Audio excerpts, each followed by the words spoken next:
nüüd on meil siin kaks puud meie ümber. Neid te ka kindlasti tunnete. Kuusk ja mänd. Mis puud need kuusk ja mänd on? Okaspuud, väga õige. Tüdrukud on mulle leidnud juba käbid. No mis käbid need on? Männikäbid. Kus sa tead, et männikäbid? Väiksemad. Ja kuusel on siis millised? Suured, jah. No vot selles metsas me kuusekäbisid väga ei leia, sest need kuused on siin nii noored, et nendel veel käbisid ei ole. Aga mul on selline seljakott, kus on igast huvitavaid asju. No mis asi see kõigepealt on? Kuusekäbi. Jah.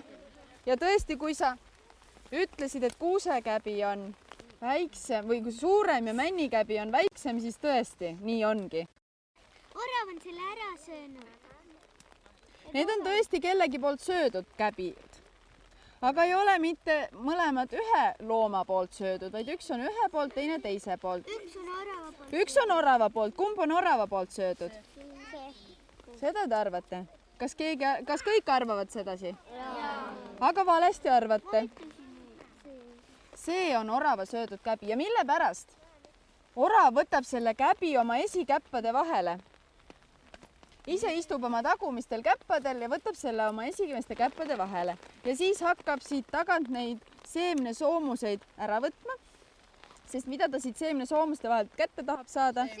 Seemneid just. See, mida tema sööb. Ja siis tema kakub kõik need soomused siit ära ja võt, kui tema on kõik soomused ära kakkunud, kõik seemned ära söönud, siis järgi jääb selline käbiroots.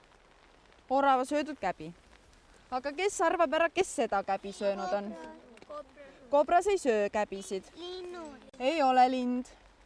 Linnud söövad ka käbisid. Kes on lind? Just, räht sööb käbisid. Aga räht peksab selle käbi oma nokaga selliseks hästi segaseks, nii et see on selline tõesti nagu segi pekstud käbi. Aga seda on siin rahulikult söödud. Kes see võib veel süüa? Seda on maas söödud. Metsiga. Siil ei söö käbisid. Ja ei, orav sõi näed niimoodi ära. Üks pisikene loomakene, ma arvan, et ta on sellest... Hiir ütles keegi. Hiir on õige vastus. Mille jaoks see kuusepuu ja mille jaoks männipuu väga head ja kasulikud inimese jaoks on? Peamiselt kasutatakse Eestis ehitusmaterjaliks, ehk siis majade ehitamiseks, uste ja akende tegemiseks, mööbli tegemiseks, just männi ja kuusepuu puitu. No aga kui sa seda kuusepuud vaatad sellisena, sellise pisikesena, mis sulle siis meelde tuleb kohe? Mis sulle tuleb meelde, kui sa Jõulupuu, väga õige. Kuusepuu on jõulupuu, sellepärast väga tähtis. Ja kui sa ütlesid, et sa oskasid seda kuuse ja männi käbi eristada, siis vaata nüüd seda kuusepuud ennast. Vaata, kus kuusepuul kasvavad oksad siit alt maapinna lähedalt, aga männipuu kasvab kõrgele taevasse, enne kui tal mõni oksakene tuleb.